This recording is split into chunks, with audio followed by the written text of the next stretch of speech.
আসসালামু আলাইকুম viewers, welcome back to my channel.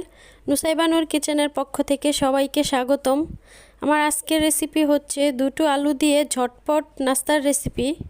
তো ছোট বড় সকলেরই আশা করি এই রেসিপিটি খুবই পছন্দ হবে। চাইলে আপনারাও এটি বাসায় অবশ্যই বানিয়ে নিতে পারেন। আর ভিডিওটি যদি ভালো লেগে থাকে অবশ্যই আমার চ্যানেলটি সাবস্ক্রাইব করে দিবেন এবং পাশে থাকা বেল বাটনটি প্রেস করে দিবেন। তাহলে চলুন শুরু করা যাক। তো প্রথমেই আমি নিয়ে নিব বড় সাইজের দুটো আলু এবং একটি গ্রেটারের সাহায্যে আমি গ্রেট করে নিয়েছি।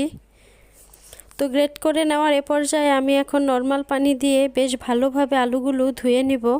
তো দেখে বুঝতে পারবেন যে কিভাবে আমি কষলিয়ে ধুয়ে নিচ্ছি।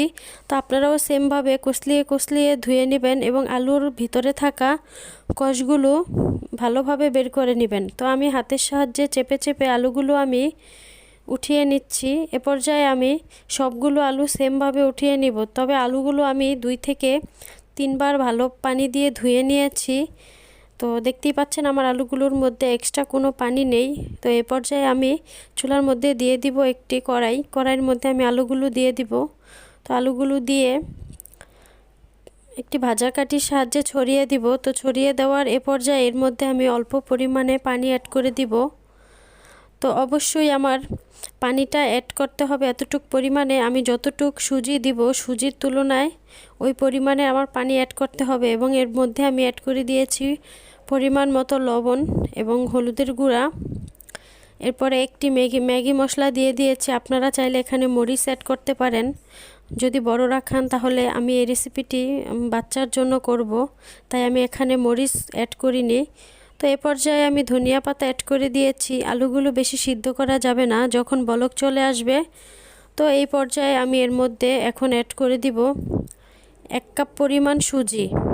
তা আপনারা চাইলে এই রেসিপিটি আটা কিংবা ময়দা দিয়েও বানিয়ে নিতে পারেন। তো আমি এটা সুজি দিয়ে বানিয়েছি। তো এখন বেশ ভালোভাবে নেড়েচেড়ে বেশ কিছুক্ষণ আমি চুলায় রাখবো। রেখে সুজিগুলো সিদ্ধ হওয়া আগ পর্যন্ত আমাকে ওয়েট করতে হবে। তো দেখতেই পাচ্ছেন আমি নাড়াচাড়া করে নিচ্ছি। তো এ পর্যায়ে আমার সুজিগুলো প্রায় হয়ে এসেছে এবং একটু শুকনো করে নিতে হবে। তো এখন আমি সুজিগুলো নামিয়ে নিয়েছি। নামিয়ে নেওয়ার এ পর্যায়ে ভালোভাবে আমি হাতের সাহায্যে মথে নিব। তবে এই কাজটি অবশ্যই হালকা গরম থাকতে করতে হবে। তো এই পর্যায়ে আমি ছোট গোল শেপ দিয়ে নিয়েছি গোল করে। তো আমার হাতের দিকে তাকালেই আপনারা বুঝতে পারবেন। তো এখন আমি এই রেসিপিটি বানিয়ে ফেলবো।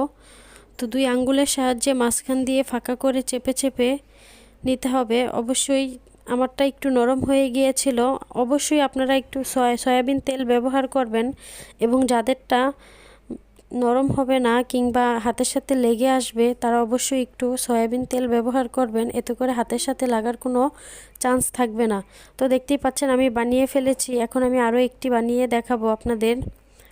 তো আপনারাও চাইলে বিকেলের নাস্তা হিসেবে এই রেসিপিটি করে নিতে পারেন বাসায়, কিংবা আত্মীয় স্বজন বা বাসায় কোনো গেস্ট আসলে তাদের জন্যও করতে পারেন। ঝটপট আলুর রেসিপিটি খুব অল্প সময়ের মধ্যে 15 থেকে 20 মিনিট সময়ের মধ্যেই করা যায়।